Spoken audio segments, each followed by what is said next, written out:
10 कोटी शिक्षण अधिकाऱ्याच्या घरामध्ये घवाळे सापायला लागले. 10 कोटीचे घवाळे शिक्षण अधिकाऱ्याच्या घरात. सीओवर धाड मारून पहा, हे कलेक्टरवर एखादी धाड मारून पहा. 50, 25, 125 कोटी यांच्या घरात देखील सापडतील. अरे बदलीचे पैसे, प्लेसमेंटचे पैसे, प्रतिनियुक्तीचे पैसे, या डेप्युटेशनचे पैसे, शिक्षकांकडून पैसे उधळण्याचा कारभार या ठिकाणी यांनी लावलाय. एखादा आमदार तिकडून दांगडा करताय, शिक्षक मुख्यालय हजर करा, आणि दुसरीकडे सीओ, कलेक्टर, शिक्षण अधिकारी त्या शिक्षकांना पैसे जमा करते. हा सिस्टमचा भमळगांड्या कारभार या ठिकाणी चाललाय. माय बापू, आपल्या लेकरांचं शिक्षण अंधारात घालण्याचं काम चाललंय. आणि या निवडणुकीसाठी पंतप्रधान देवेंद्र फडणवीस, पंतप्रधान नरेंद्रजी मोदी, मुख्यमंत्री देवेंद्र फडणवीस, आणि या ठिकाणी अशा पद्धतीने यांचे पक्ष मोठे व्हावे म्हणून आपल्या लेकरांची बुद्धी भ्रष्ट करायची, त्यांची शिक्षण व्यवस्था उद्ध्वस्त करायची, त्यांची शाळा शिक्षण व्यवस्था पूर्णपणे निस्तनाभूत करायची, आणि मग अशा पद्धतीने पक्षाचे झेंडे त्यांना हातात घ्यायला लावायचे. कलेक्टर, अंग्रेज की औलाद, चलनी जाओ, हमारे पे जो अन्याय हो रहा है हम सहन नहीं करेंगे, आवाज उठाएंगे, गोली मारो, फांस पे लटका दो, शांत नहीं बैठेंगे. अरे एवढे दिवस सहन केलंय तुमचं, आता शांत बसणार नाही. कलेक्टर, चलनी जाओ, हमारे पैसों पे जीने वाले कलेक्टर, चलनी जाओ, हमारे टैक्स पे जीने वाले कलेक्टर, चलनी जाओ, हमारा ये जो अज्ञान है, हमारा का जो अन्याय है वो सॉल्व करो. यही काम के लिए तो रखा है तुमको. अरे हमारे सालदार हो तुम, हमारे पैसों पे जीते हो तुम, हमारे टैक्स पे जीते हो तुम. कलेक्टर, चलनी जाओ, अंग्रेज की औलाद, कलेक्टर, चलनी जाओ, अंग्रेज की औलाद, कलेक्टर, चलनी जाओ. इथं शांत बसणार नाही. आमच्यावर जो अन्याय झालाय तो सामान्य माणसावर रोज होतोय. आम्ही आवाज उचलतोय. सामान्य माणूस आवाज उचलू शकत नाही. सामान्य माणसानं आवाज उचलला, त्याचा आवाज दाबण्याचं काम हे लोक करतात. आणि म्हणून या ठिकाणी अन्यायाला वाचा फोडण्यासाठी या ठिकाणी आज आम्ही आलोय.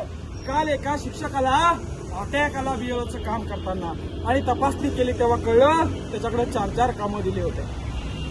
4 कामं एका शिक्षकाला तुम्ही देणार असाल तर तो शिकवणार काय?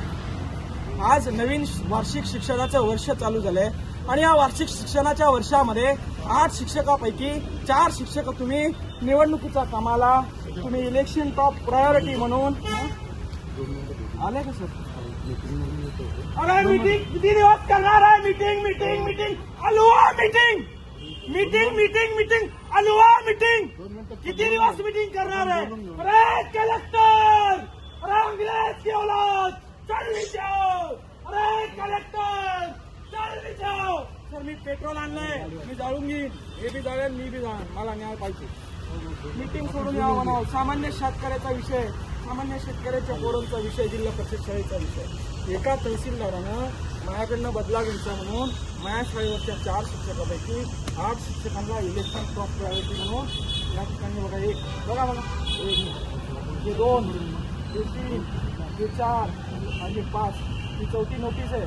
3 शिक्षक गेले. मी म्हणलं एकाला तू आता जाऊ नको, 4च राहिले ना खाली, तर नोटीस काढलाय काय बीएलओला, नोटीस. अरे किती गेंदड्याच्या कतडीचे झाले. आमच्या लेकरांना शिकायचं नाही काय? आमच्या लेकरांना शिकायचं नाही. अरे तुमचं ऐकायला तुम्ही शिकले म्हणून इथं आले साहेब. आमच्या लेकराचा शिक्षणाचा अधिकार हिडून घ्यायला लावले. खटावकरला तहसीलदारला इथं बोलाव, तिला सस्पेंड करावं त्या खटावकरला. 4 शिक्षक एका गावच्या जिल्हा परिषद शाळेचे निवडणुकीसाठी कामाला लावले. आमच्या पोरांना कोण घंटा शिकवणार आहे का? अरे कलेक्टर, चलनी जाओ, अरे अंग्रेज की औलाद, चलनी जाओ. आमच्यावर झालेला अन्याय आम्ही सहन करणार नाही. मी या ठिकाणी आवाज उचलतोय. सामान्य लोकांमध्ये आवाज उचलण्याची हिंमत नाही. मी आवाज उचलतोय कारण माझ्यावर अन्याय झालाय. भेटायला बोलला की मी नाही येणार वरती. मी कॉल केले, मी फोन केले, मी निवेदन दिले, मी शिक्षणाधिकाऱ्याला बोललो, सीओला बोललो, गट शिक्षणाधिकाऱ्याला बोललो, तहसीलदारला बोललो, नायब तहसीलदारला बोललो. आता मी वर येऊ का भेटायला? मी एक सरपंच असून मला एवढा त्रास? हे काय जागीरदाराची औलाद आहे का? अरे आमचा नौकर आहे, नौकर. काम करतो आम्ही, टॅक्स भरतो आम्ही म्हणून बसलाय तिथं. आम्हालातून पैसे नाही पडले, त्याच्या बापानं खायला दिलं नाही त्याला. अरे आमचा नौकर आहे ते. कलेक्टर, चलनी जाओ, अंग्रेज की औलाद, आमच्यावर झालेला अन्याय, आम्हाला न्याय मिळाल्याच्या आम्ही शांत बसणार नाही. तुम्हाला हीच भाषा समजते साहेब, प्रेमाची भाषा, निवेदनाची भाषा तुम्हाला समजत नाही. तुम्हाला घोडे लावले, तुमच्या बापाच्या या ठिकाणी पगारातून तुम्ही खात नाही. आमचा शेतकरी बाप तुम्हाला पोचतोय, तुम्हाला जगवतोय, तुम्हाला खायला देतोय, हीच भाषा तुम्हाला समजते. अरे कलेक्टर, अरे अंग्रेज की औलाद, चल नीचे आओ. अरे कलेक्टर, अरे अंग्रेज की औलाद, चल नीचे आओ. आमच्यावर इंग्रजापेक्षा जास्त अत्याचार करायला लागले तुम्ही. अरे आमच्या लेकरांना शिकू द्यायचं तर आमच्या लेकरांच्या भविष्याचे 4 शिक्षक दिलेलं म्हणून निवडणुकीच्या कामाला लावले तुम्ही. अरे खड्ड्यात घाला ती निवडणूक, खड्ड्यात गेले ते मंत्री संत्री आमदार खासदार साले हरामखोर. आमच्या पोरांच्या शिक्षणाचा खर्च तुम्हाला निवडून येण्यासाठी करताय. अरे कलेक्टर, अरे अंग्रेज की औलाद, चल नीचे आओ. आम्ही हे सहन करणार नाही. बरेच वर्ष सहन केलं, आता आम्ही हे सहन करणार नाही. आमच्यावर होणाऱ्या प्रत्येक अन्यायावर आम्ही आवाज उचलणार. तुम्ही आमच्या छाताडात गोळ्या घाला, तुम्ही आम्हाला फासावर द्या, आम्ही शांत बसणार नाही. अरे कलेक्टर, अरे अंग्रेज की औलाद, चल नीचे आओ. आम्ही शांत बसणार नाही, आम्ही आवाज उचलणार. आणि आमचा आवाज दाबायचा जर का तुम्ही प्रयत्न केला तर उद्रेक या ठिकाणी झाल्याशिवाय राहणार नाही. या ठिकाणी प्रामाणिकपणे शांतपणे निवेदन देऊन फोन करून तुम्हाला समजत नाही. तुम्हाला राडा केल्यावरच या गोष्टी समजतात. एका शाळेचे 4 शिक्षक दिलेलं म्हणून तुम्ही द्यायला लागले, लाज तुम्हाला या ठिकाणी वाटत नाही. प्रत्येक जणांना खाली बोलवा, नाही तुम्ही राडा करणार, राडा पुढे करणार.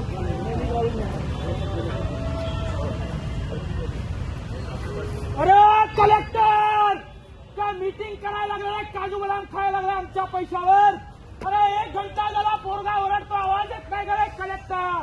अरे बहिरा झालाय गरे कलेक्टर. अरे तुझ्या कानात मळ साचलाय गरे.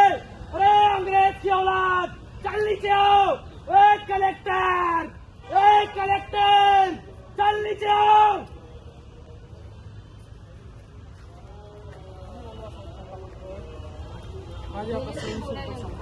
काय 1 तास लागतंय का? पाडळीला गेले का पेंडगावला गेले बोलवायला? तिथं बसले असेल ना डोंगरा पट्टीला चिटकून, बोलवा खाली त्यांना. ते काय आमचे बाप आहे का? नोकर आहे ना आमचे. आमच्या पगारात झुलू राहिले ना, गाड्यामध्ये फिरू राहिले ना ते. तुम्ही बी तर रस्त्यावर त्यांचं संरक्षण करता ना. तुमच्या लेकरांचे शिक्षक असे पळवून लावले निवडणुकीच्या नेत्याची चाकायला, तर पटेल का साहेब तुम्हाला? चुकीचं आहे नाही. काळजी नाही. कोण आवाज उचलणार आहे? त्या शिक्षकांचं कोणी ऐकायला तयार नाही. शाळा जिल्हा परिषदचा कचरा करून टाकला. 14 कोटीच्या इमारती बांधायला साहेब हे यायला लागले. आपल्या शाळेमध्ये खर्च नाही पोरायला बसवायला. मास्तर आलं सकाळपासून संध्याकाळपर्यंत, त्याला रस्ता नाही नीट जायला. पैसे नाही, गाय गोठ्याचे नाही, कुठल्या सरकारी कामाचे पैसे नाही.